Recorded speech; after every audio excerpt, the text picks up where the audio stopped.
Sounds good. Well, thank you so much. Just an agenda. This is going to cramp my style. I talk with my hands a lot, so it takes some getting used to. So first of all, to the students that are here, congratulations for being here. You are our future. You are the people that are going to solve climate changes, the people that are going to fix our infrastructure, the folks that are going to do changes in the environment. You're going to do fun stuff like create the new iPhone, and you're going to do really important stuff like develop new medical technologies. That's where I have spent my life. It's not easy to stay in the math and the sciences. It's hard. I'm sure you have already experienced times when your friends are out doing fun stuff and you're working and doing your homework and working on your science projects.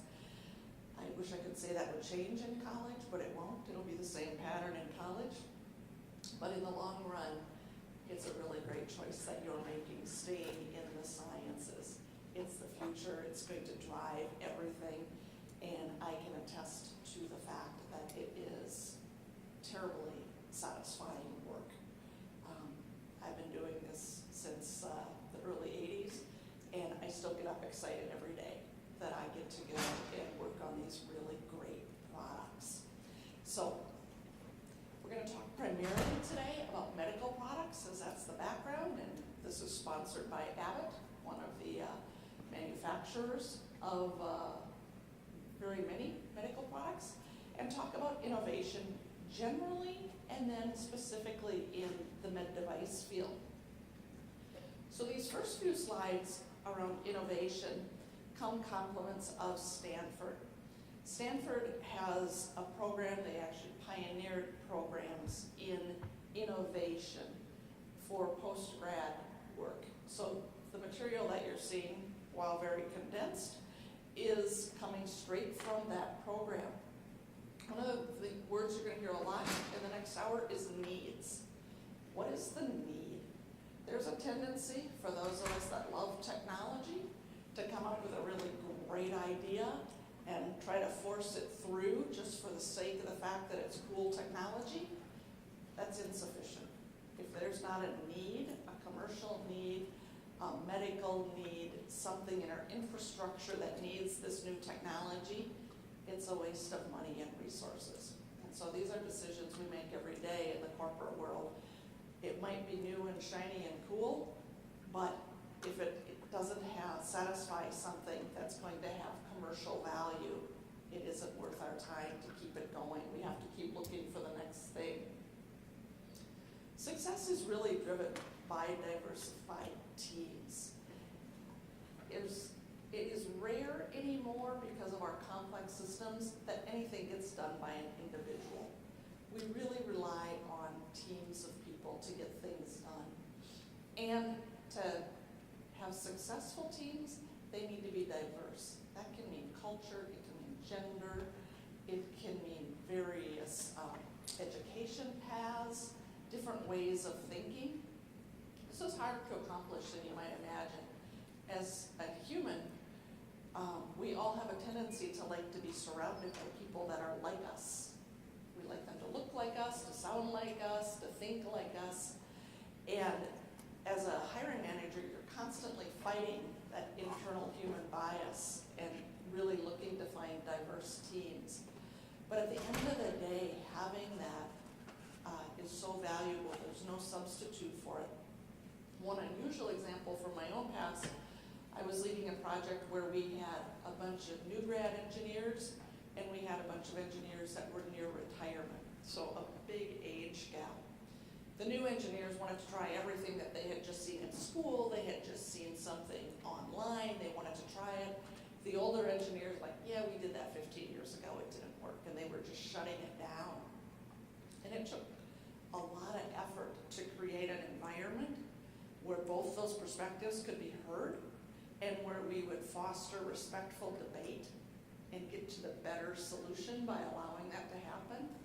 It's pretty rare that one side or the other has the right solution. It's by having that constructive debate and working your way to the middle that you find the right answer. we were able to create that environment, and this team ended up releasing a product line that was one of the most successful in the company's history and ended up helping over 1 million people. And so it was well worth the time that it took to figure out how to manage that unusual diversity. This is what happens so often. I mentioned it in the beginning, but it shouldn't be the way it works. What you need to do, is there a need? Is there some unmet medical need? Is there some unmet commercial need? What are we trying to do? And that's the starting point. After that, you start looking at the technologies that might be able to fill in for that. And it is a circular pathway. There's lots of give and take between the two, but I could spend hours just listing the companies that have gone out of business because all they pursued was technology. So we have to focus on the need first. This is the way that Stanford thinks about it. If you were in the last session, I saw they used the same slide. But we tend to get pretty excited about this middle box where we generate ideas and concepts. That's a really fun stage. But at the beginning, you have to really empathize. And empathize means listening to what's happening in the community. For me, that means talking to patients, talking to doctors, going into medical settings and finding out what isn't available today. A few years ago, I was working on a product. The state of care for lung cancer patients is even today very poor, shockingly poor actually. If you get an x-ray taken and they see a mass on your lung, they have really no way other than cracking your chest open to find out, is it cancer, is it old scar tissue, what is it?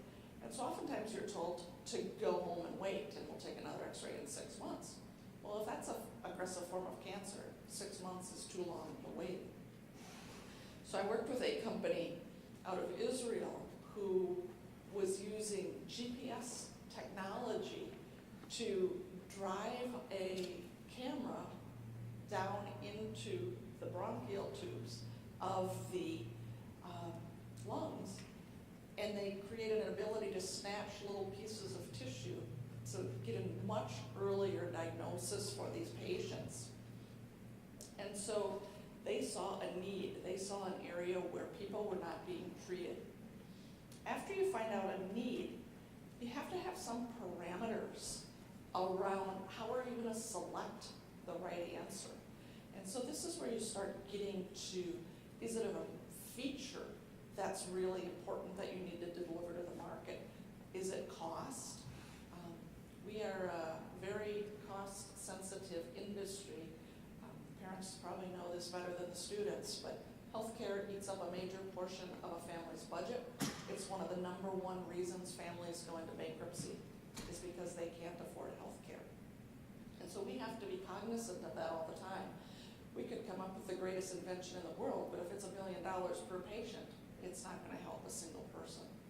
So we have to be thinking about that. So what are the parameters? Maybe it's a market window. Maybe if you don't get there soon enough, there's going to be a competitor that gets there before you, and there's no reason to go there anymore. And so those are the types of tangible things that you use to measure against. So this just shows this iterative process. You find needs, you screen them. When you come up with the right one, you go to concepts. How are you going to fix them? How are you going to screen your concepts? And then down to implement. And I'll talk more about implement at the latter half of the presentation. That's where corporations are really good. We do a great job at that. I'm not sure who this quote came from, but I really like it. A well-characterized need is the DNA of invention. So think about that. Our DNA defines us. It defines who we are, how we speak, how we look. And the corollary to that is you need that level of DNA, definition of a need, to be able to come up with a great invention. when you're looking for your needs, you need to come up with a bunch of them. A lot of them, actually, according to Stanford. They say 200. So you might have an idea for a new app that's going to do something. But before you pursue that, to really get after a true need, you want to come up with a list of 200 other ideas. And in that process, chances are the thing you identified first isn't the true need, but you will, in this process, identify others. Then you measure them against the things that I mentioned: features, markets, cost.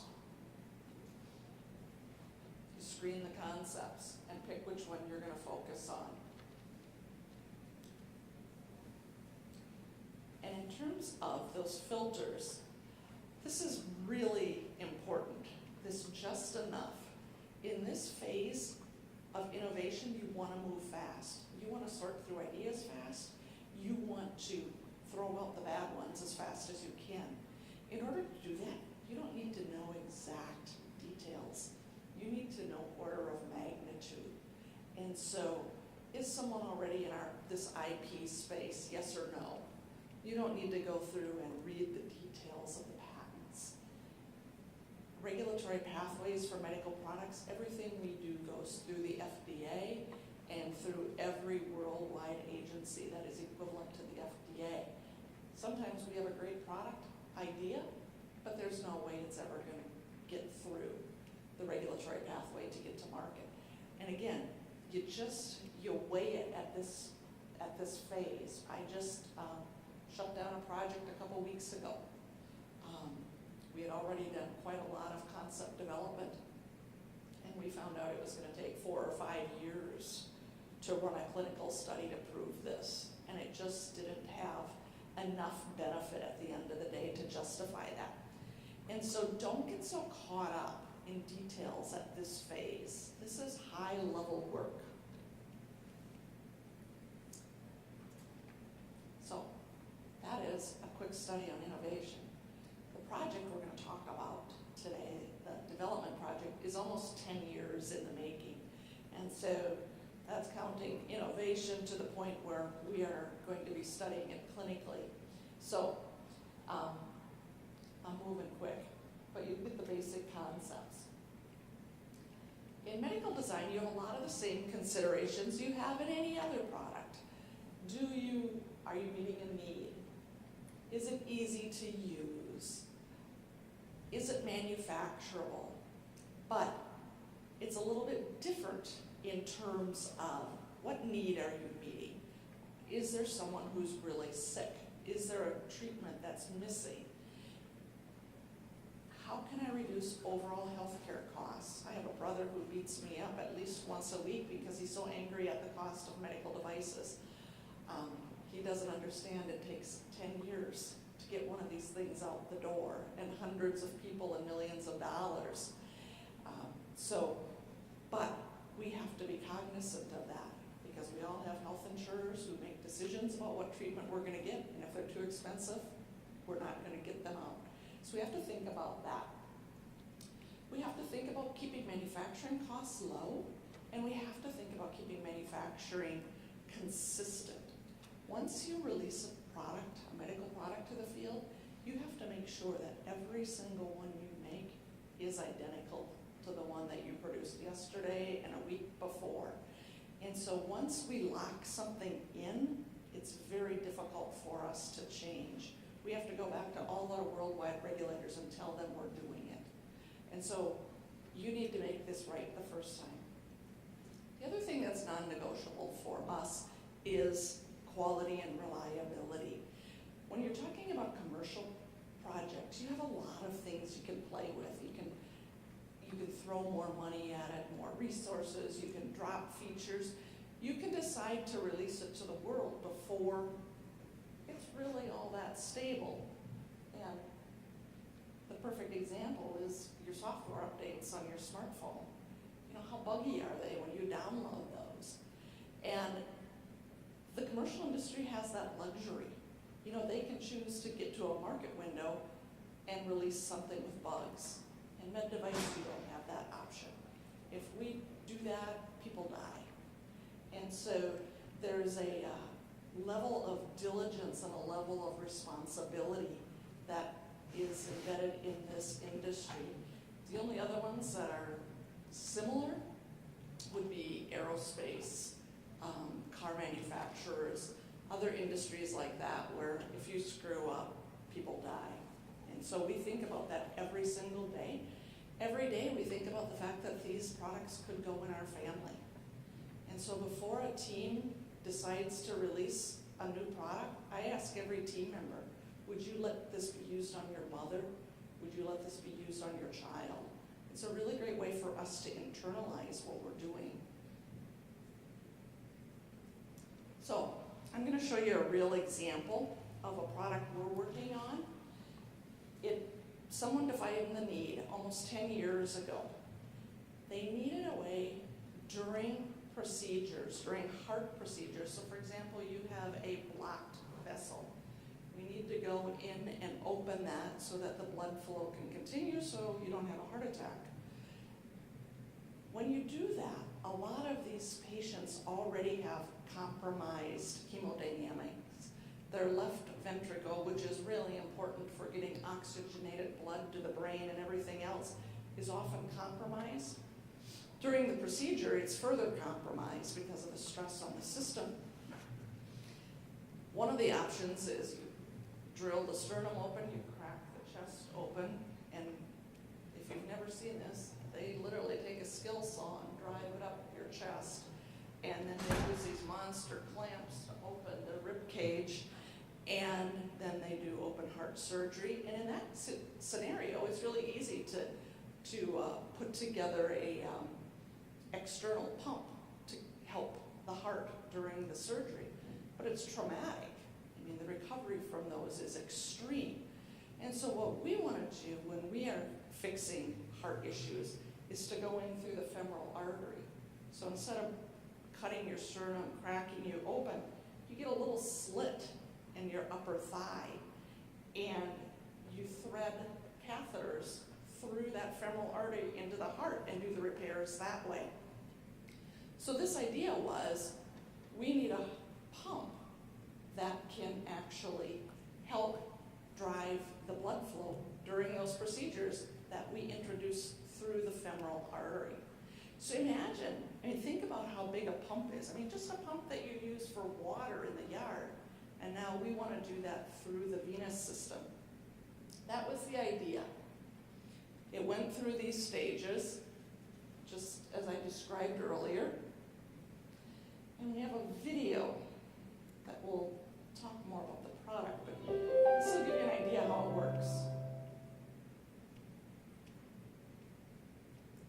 HeartMate PHP is a low-profile percutaneous heart pump designed to provide rapid left ventricular hemodynamic support. The key feature of the PHP is its expandable covered nitinol cannula with integrated impeller. The cannula is positioned across the aortic valve, and the impeller spins to move 4 to 5 liters of blood per minute through the cannula from the left ventricle into the ascending aorta. This video describes the insertion and operation of the HeartMate PHP. Prior to insertion into the femoral artery, the PHP catheter is connected to the console. The distal cannula impeller assembly of the PHP catheter is collapsed into the outer sheath of the device. The catheter is then inserted over a guide wire into the femoral artery via a 14 French introducer sheath and advanced over the aortic arch so that the distal end of the device is positioned across the aortic valve. The PHP catheter is positioned properly for deployment when the dual radiopaque markers are at the level of the aortic valve.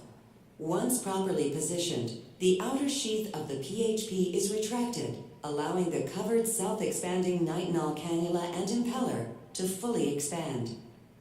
The device is activated by selecting a desired impeller speed on the console touchscreen. As the impeller begins to spin, blood is pulled into the cannula from the left ventricle and deposited into the ascending aorta.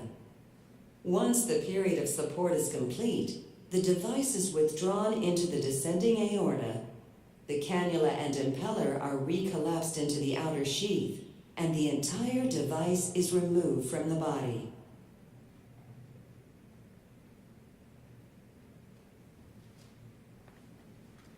I know you guys don't have context for this. This is one of the coolest products I've seen in my entire life. And imagine this. It's going through here. I don't know if you noticed the screen. When they showed the console, that's spinning at more than 20,000 RPM. And it's just the most remarkable device. And 10 years in the making because it is so hard. I'll come back to that again, but just in terms of how we get there. We split research and development. Oftentimes we say them together. My title is research and development. And we think of them as a group so frequently. But in reality, the companies that do it well split those into two very discrete parts of the process. Because in research, the field is wide open. You don't know how you're going to solve an issue. You've got to try a lot of things. You've got to come up with different concepts. And it's unpredictable.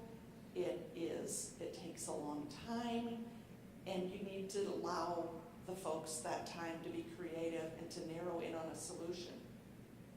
Once you get to development, in development, you're making a commitment to your organization that you are going to deliver a new product to them. And the amount of money it costs you to do that and the amount of time that it costs you to do that needs to be really precise. What happens when, as a leader in the development organization, I tell the sales force and I tell manufacturing and other people that we're going to have a new product to release 18 months from now, a lot of things start to happen. Inventory in the field starts to get ramped down because you don't want to have that old inventory once you have a new product. Manufacturing has to start changing their tooling, their fixturing, their equipment to stop production of the old product to be able to build the new product. Supply chain, the folks that order all the components, stop ordering the components you need for the old product. And some of these will have lead times of months, sometimes over years. As medical devices have gotten smaller and smaller, we compete with the cell phone industry. And the cell phone industry is a lot bigger than we are, and so they get a lot more attention from people that supply capacitors and things like that. And so we have to make sure we have enough of those to build old products, but not so many that we end up throwing them away.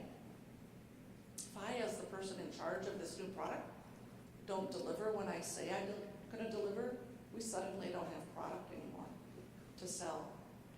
There's a case study out of Harvard that shows where this happened inside of a company, and that company overnight went from first in market share to last. And they went to, I think it was 8 consecutive quarters of loss just because they didn't deliver on time. And so it's really important once you tell someone you're going to deliver that you do it. And that's why we separate these two. So the main reasons, you're reducing risk. In the research phase, you want to fail, and you want to fail fast. You want to sort things through very, very quickly. You want to minimize scope creep.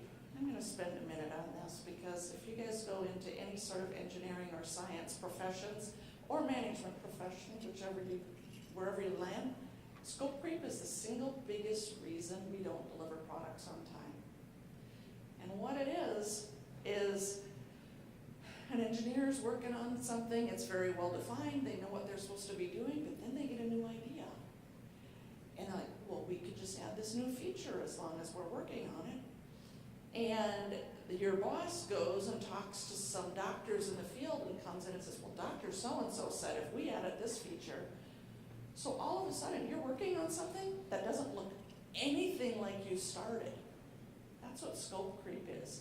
You've allowed the scope of your project to grow and grow and grow to the point where you're no longer predictable, you're no longer going to deliver on time.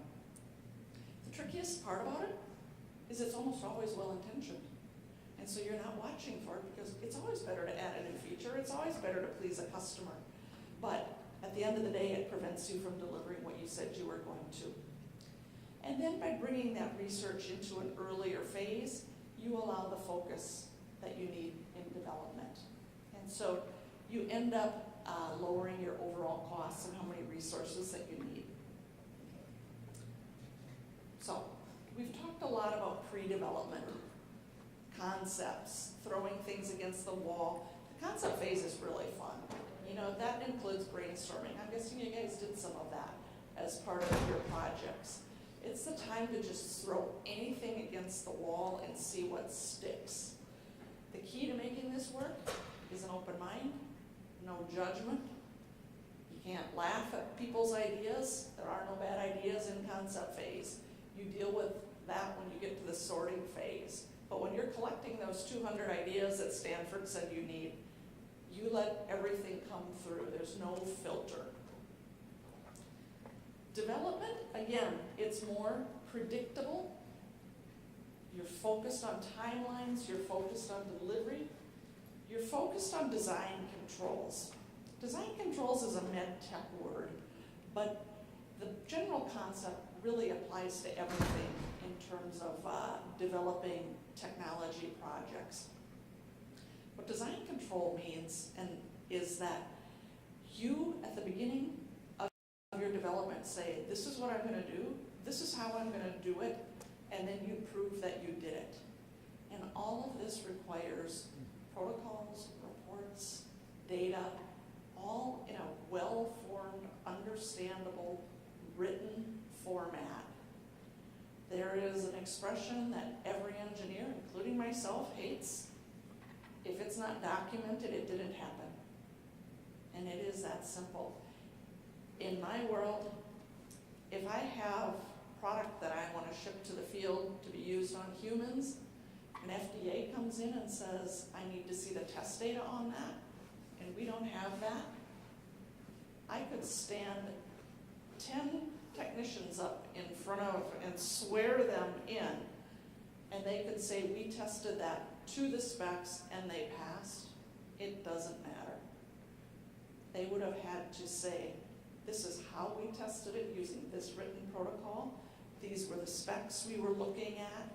This was the day we tested it. This was the result we got. It's a pass or a fail. Here's my signature. If all those things don't exist, it's adulterated product. It's illegal to put it on the market. So you're going to hate this every time you hear it. I preach this to engineers who are in their 60s and 70s. They still hate this message, but it's really important. So learn to write, and learn to write well. It will take you very, very far.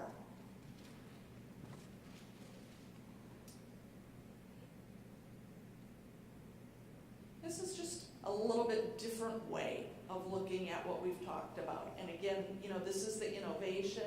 This is the pre-development phase. Move quick, get through risk, prototype fast, iterate, and just keep that cycle moving until you come to the right solution.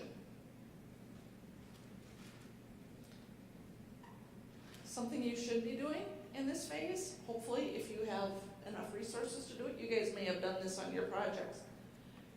The more options you can test in parallel, the quicker you're going to get to an answer.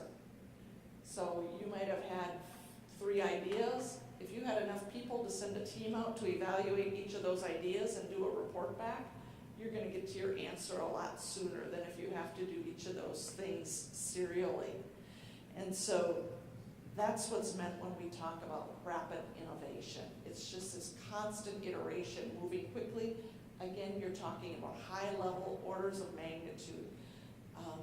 We just canceled another project. And it's never easy to cancel a project, but at the end of the day, it's frequently the best thing you can do for a company, because otherwise you clog up your pipeline. And we looked at how much it was going to cost us to do this. It was a great idea, but it was a limited market need. And then we looked at how much it was gonna cost us in resources, really high level numbers. And so without wasting a lot of time, without wasting a lot of people's energy, we could make quick decisions. So that's what you wanna be doing in this early phase. And it doesn't look just at technology, it looks at markets as well. So that is the other thing, even though we're, techy and geeky, you really need to understand that this is a business at the end of the day, and your job is to make the business successful. That product that you just watched the video, this is what it looked like in 2011. So 7 years ago, it was at this phase. This was a really early prototype. This was before I was with the company, but I'm pretty sure those are not printed. I'm sure those were some earlier technologies, molded or much slower, much less precise. But again, you need to get those things in the hands of people to get them felt and to get feedback. So that's what it looks like very early on. And then we do testing at those early phases. The blue is a test fixture that is trying to mimic what happens in the body. So when you move a catheter through the body, it's a very tortuous path. If you think back to the video, remember the arch going over the aorta? That's what this is modeling. Well, when they first tried it, you can see a kink developed here. Well, that motor, that pump, has to move freely inside of that outside sheath. First, to get out of it so that it can be deployed and work. But then it also needs to be able to get back inside of that sheath, or you can't get it back out of the body, which is an emergent situation. And so just using this, and it looks really crude, but it showed us enough that we changed the design. This modeling is actually a science that is advancing very quickly. We have, I want to say, 15 or 20 people in my organization. This is all they do, is they study the human body and they figure out how to make models that allow us to test these things on the bench, because you can only do so much in humans, and so you need to work out these bugs and figure things out. They were working just a few weeks ago with the Jacobs Institute, who uses laser printing, and we had doctors in there. And what we wanted to do was to figure out a very specific application that you go through in the vessels. And so we use 3D printers to print up some concepts. We put them into a model that is much more sophisticated than this, and then have the doctor drive the product and tell us whether or not that's what it really feels like when they're in the human body. And remember, they're working off a feel, because they don't have the patient open. They have to touch and to feel. And so they kept iterating for 2-3 days, bringing doctors in until they found the right formula for the 3D model. So this is a really interesting science that is evolving very quickly. This is another example of the design where 2 of them didn't work. This one didn't work because we couldn't manufacture it. If you can't manufacture it, it doesn't do you much good. This version failed clinically. It didn't have the right clinical feel. And so using the data from those 2 failures, they got to the right answer.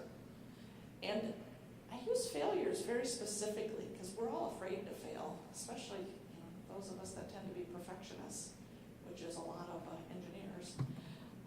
But failing is really important. It's where we learn the most. Successes are great.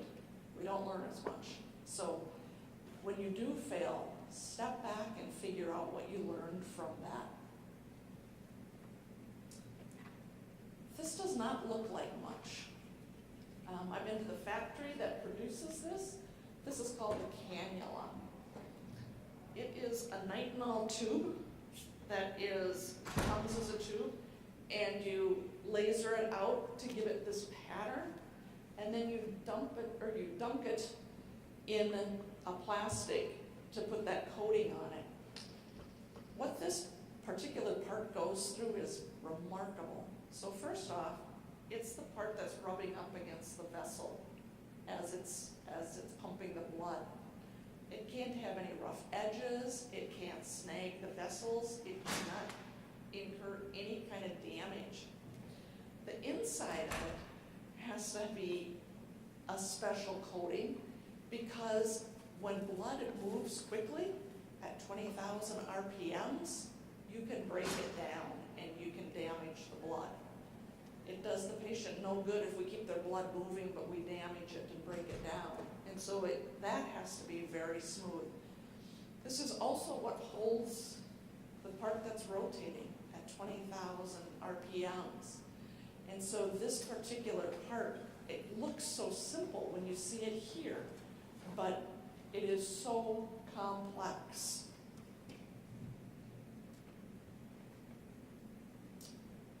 This is another way to look at the development cycle. We've talked about it, it's just a different way. What are we trying to do? What are our goals? What do we need to accomplish? I make teams create a list of prioritized success factors on day one of a project. What those are is 18 months from now, when someone's looking back and judging our work, in your case, you've got weeks, but judging your work, how are they going to judge you? How are they going to say, yes, you succeeded, or no, you didn't? And the reason that you prioritize them is because when push comes to shove, at the end of the project, everything kind of goes to hell. Everything tries to converge at once, and it never goes as smoothly as you think it should, and you have to start making trade-offs on the fly. And so knowing what's most important for your success before you even start helps you to make those decisions quicker. Deciding what you're going to do, doing the design verification and the documentation, which I cannot emphasize enough. Clinical trials, this is a great place for scientific folks to hang out. I love being in the OR and being with the doctors and the patients and seeing the products being used. It's to see your work personally save a patient is beyond belief. But the other thing it does is it gives you really good feedback on the product. When you're in the room and the doctor is so angry, they take your product and throw it across the room, that's a pretty intimidating and humbling moment. And then you go to launch. But even then you're not done, because you learn stuff after you launch it. We just kicked off a project last week. It's a product we have had in the field for years and years. It's widely accepted. Doctors love it. But we started going and talking to newer doctors who are not adopting it. And it's because it's not intuitive at all. When it was created many, many years ago, human factors was less important. And so we have now been going out and talking to doctors, particularly new ones, to understand what can we do so that when you pick this product up, you know what to do with it. You don't have to read the manual. That always blows me away that we have to put a written manual in every one of our products. I do not want my doctor reading that in the OR. You really want them to know what to do in advance. And so we spend a lot of time after product is launched getting more and more information about it.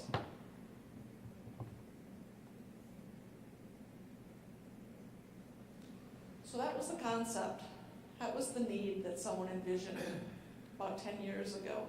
It looks so simple.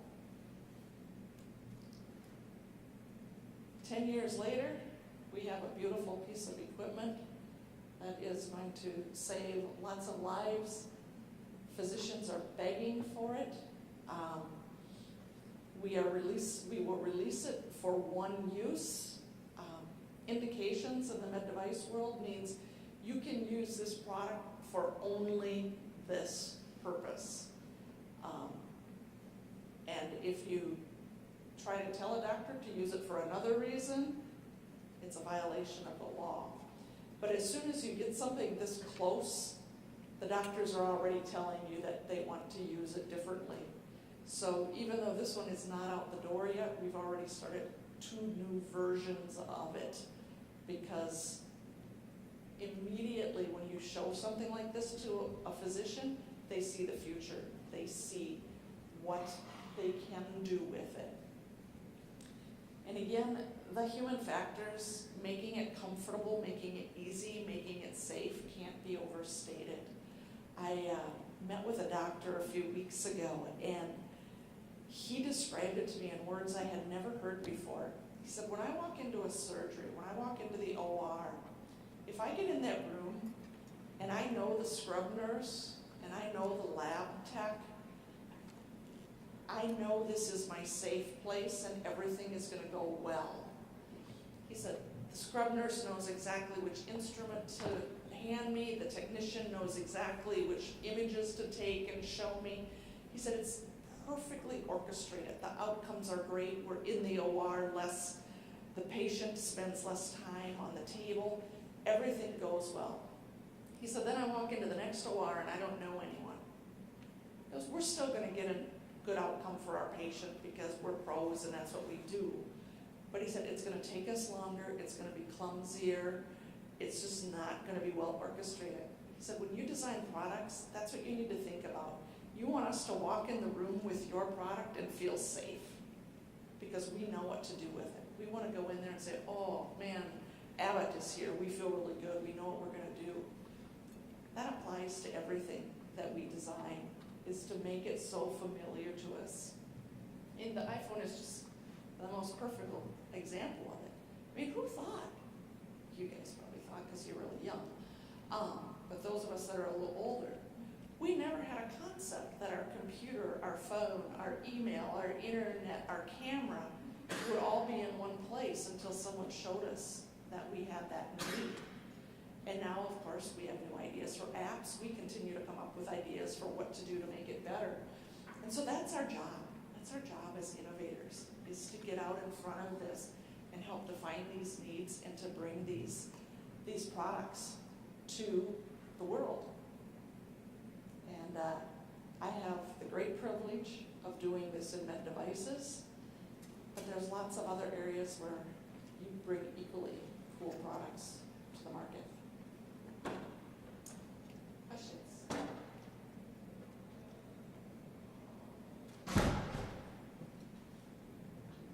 I'm wondering what kind of college degrees you have. Do you have like any pre-med or like what new college things you had to go through to have the qualifications? So what kind of college education do you need to do this kind of work? It's all over the map. It's a great question. Usually not a marketing degree. I have 6 children and I'm very sad that only one of them got a science degree. A little bitter about it actually.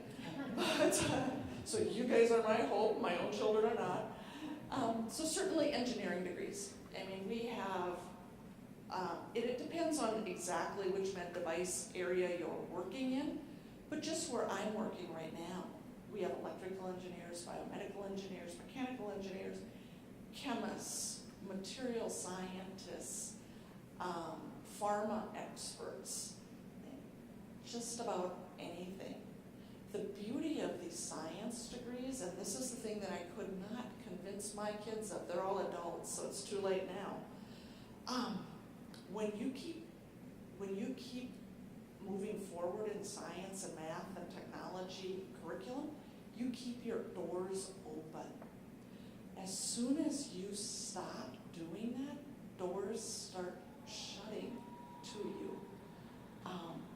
You know, you could be a chemical engineer, but because of that discipline that you've learned in your education, you could easily go into a role where you're doing more mechanical engineering. And I don't mean to beat up on marketing people. They serve a really valuable role, but that same opportunity is not open to them. I mean, in my own career, I'm an electrical engineer. I have done design, I've done management, I'm a vice president now, I have owned my own business for 20 years. I have worked on pharmaceuticals, on devices, on systems, on implantables, on defibrillators. It's just, the pathway is endless. And you guys are, most of you are gonna work in professions that aren't even named yet. And so the ability to continue to learn is the best thing that you can do. So thank you, that was a great question. Others? I always hate the post-lunch crowd. I was kind of sleepy after the talk. Do you have other questions?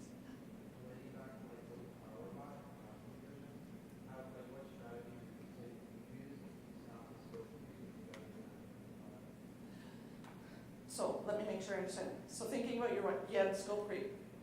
Yeah. You have to know from day one what you are going to do. And you have to know what success means. Does success mean you get here on time? Does success mean it has 100 features? Or it has 3 features that work really, really well?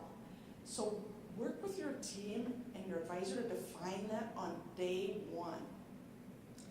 Another exercise that I do is I make teams create a table. One side of the table is in scope and the other side is out of scope. And this is really enlightening because it's so black and white. And even I watched someone in my group, I've only been managing this group for 2 months, and so we're still learning together. And they presented in and out of scope, but they did it in a long sentence. It just wasn't as clear as this table.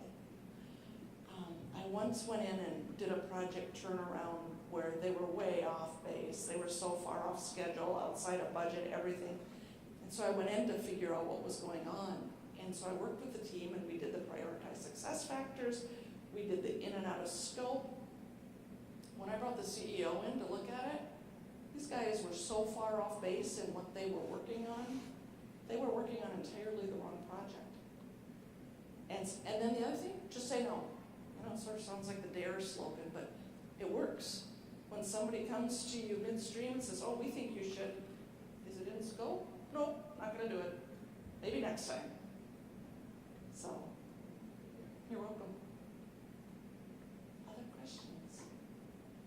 With that, do you see a lot of sort of phase twos, or do we use it where it's like, oh, that would be a great idea, go down? Absolutely, yeah. And so I call that the parking lot. And there's psychological value to that because most of these people that are bringing you the ideas that are causing the scope creep, number one, they're good ideas, and the person who's bringing them are well-intentioned, and they want to be heard. So you have to tell them, no, this is out of scope. We will not meet our key success factors if we add that to our scope. But tell you what, I'll put it in the parking lot. If we have time at the end, or if we do a next generation, we can put that in scope then, but this time it's out of scope. And you have to be that firm.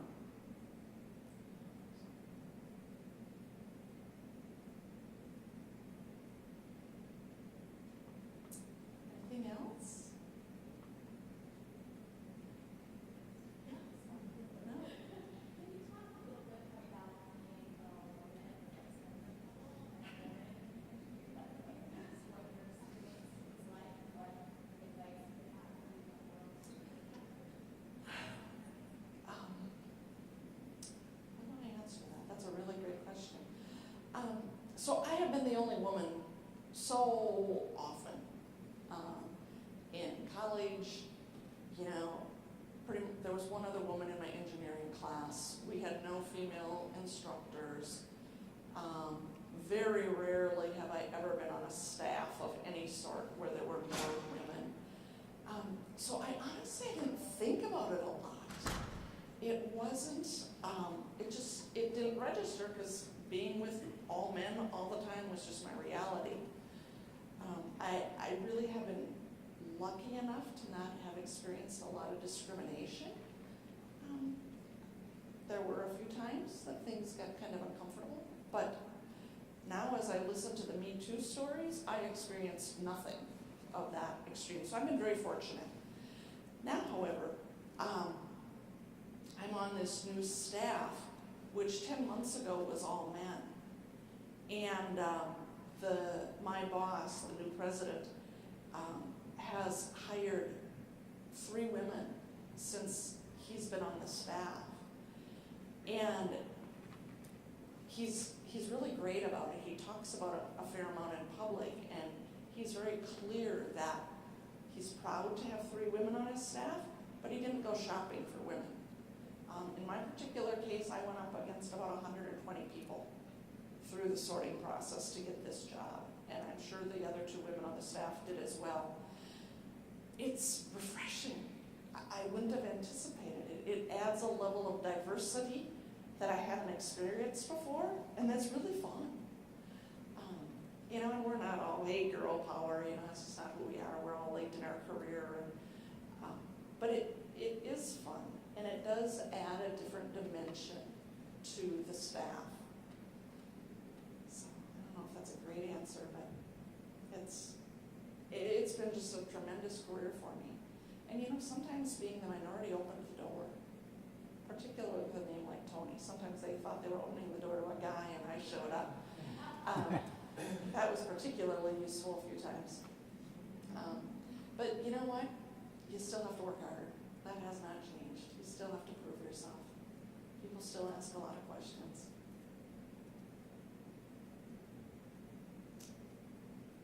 Other questions?